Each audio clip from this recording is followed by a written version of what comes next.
बात है 261 ईसा पूर्व के उस ऐतिहासिक दिन की, जब मौर्य सम्राट अशोक और कलिंग के बीच एक भयानक युद्ध लड़ा जाता है।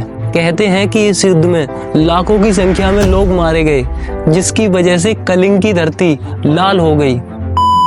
मौर्य साम्राज्य उस समय का बहुत शक्तिशाली साम्राज्य था, जिसकी वजह से अच्छे अच्छे राजा अपने हथियार डाल दिया करते थे। सम्राट अशोक मौर्य साम्राज्य के तीसरे शासक थे और पहले थे इनके ग्रैंडफादर चंद्रगुप्त मौर्य, जिन्होंने मगध सम्राट धनानंद को हराकर मौर्य साम्राज्य की नींव डाली।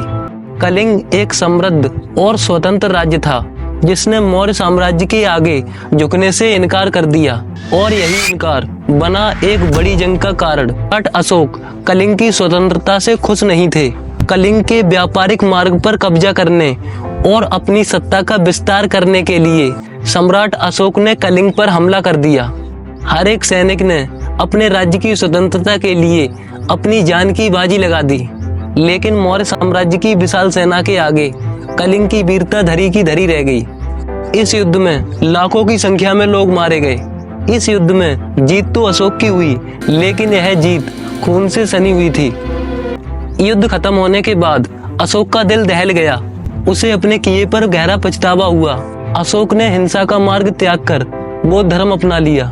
यह अहिंसा, दया और शांति के मार्ग पर चल पड़े और अपने जीवन को मानवता की सेवा में समर्पित कर दिया। कलिंग का युद्ध केवल एक युद्ध नहीं था, बल्कि एक क्रांति थी, जिसने एक निर्दयी सम्राट के हृदय को बदल कर रख दिया।